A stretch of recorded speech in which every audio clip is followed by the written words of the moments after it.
Okay. Before I begin my speech, I'm going to tell you guys about a story about my friend Sarah. Now, Sarah has been a student here for about a year or so, and she's currently a sophomore here at Fulton College. And I actually met her last fall in my math class. And after getting to know her, she told me that she's having a hard time in school because her parents currently unemployed, and that they cannot support her for college. So she's currently in school as a full-time student while having a part-time job working at Pizza Hut to pay for her education. She usually has stressed out throughout the day because she's working about 10 to 15 hours a week trying to get money to pay for her education and stuff like that. And I told her, I asked her if she has this thing called FAFSA, and basically what that is it's called Free Application for Student Aid, and this is a program that is that gives you money to pay for your college education, and I asked her if she know anything about that, and she's like, no. So then I was like, then you're missing out. So one day I spent my morning walking her through the campus and told her everything about FAFSA. And later that night she went home and she filled out the application. And basically, the application is actually pretty long, so it'll take you about an hour or so just to finish filling out the application. So I told her that she needs to take her time and fill out the application slowly, and about half an hour or so, she told me that she finished. So within a few days, within a few months, she finally got the program, finally qualified for the program. So she is currently receiving about between 2.5 to 3K per semester to help her out with her education and stuff like that. So in this speech, I will inform you how to fill out the application. Well, first I will tell you how I will walk you through the application, and second I will inform you what is needed to be qualified for the program, and I will show you what the SAP policy is and how to stay in the program. Okay. First, if you are a new student and you're actually new to this program, you need to know that there are two ways that you can apply for the program, and one of them is to actually walk in through the financial aid office and just pick up the application and just fill it out there, or you can take it home and then fill it out and then bring it back to the office. Second, you can actually log on to the main website at fafsa.ed.gov, and when you log onto the site, there's actually a button that says Start Here.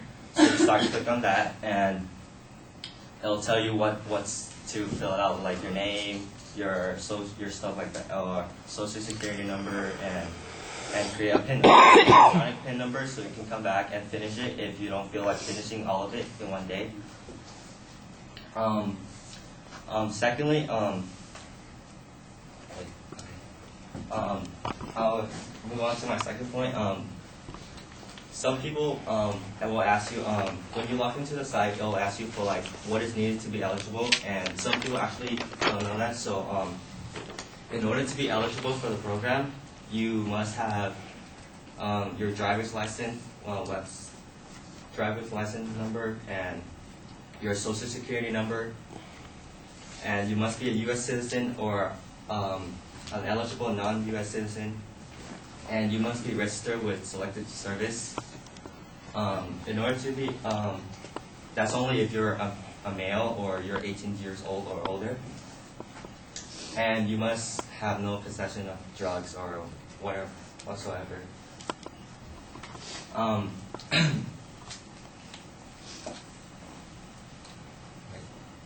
Next, I will move on to my third point, which is the SAP policy.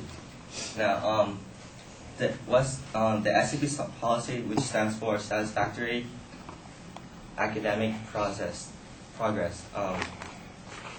this is this like a brochure that tells you what you have to do in order to stay eligible in the program. And there are things you should know.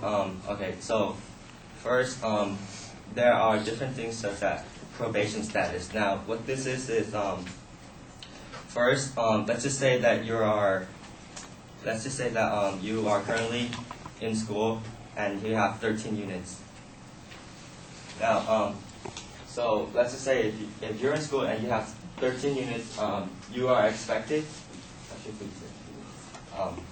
You are expected to pass at least 10 units in order to stay in the program. So let's just say the first semester you apply and you qualify for the program, and the first semester you fail to meet the requirements. So what this is if the first time, if you fail to meet the requirement, it will place you on this thing called probation. And when you are in probation, it will send you an email and tells you that you are currently failing the semester and you need to try harder and work your way up again. So after that, they will still give you the grant to pay. The federal will still give you the grant for your second semester, but in order to and if you do happen to pass it, they will take off your probation status, and let's just say if you fail again, then it will place you on this thing called probation status number 2, and this is basically your last and final warning, saying that if you don't pass your classes the next semester, then we will place you on disqualified status, and basically from there they won't actually give you the money for the next semester or so forth if you continue to fail. So if you pass, then they will take off the probation status number 2. And even though let's just say if you are placed on the disqualified status, you will still receive this thing called a bond fee waiver, which is this thing is actually another small grant that's basically paid for your classes only,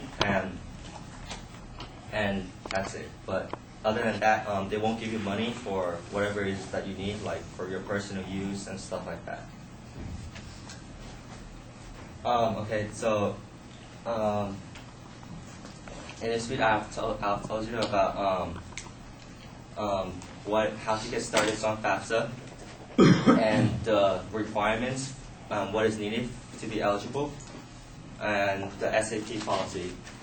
And some of the mistakes that people need to know that when it comes to FAFSA is really tricky, because there's actually scam websites that can actually steal your social security number and stuff like that. The website that you should be actually watch out for is it's called FAFSA.com. That's not actually the real website, because when you go into that website, they will actually charge you a fee just to apply, and that when you can just go to the main website and apply for free. And that students usually mistake between a grant and a loan.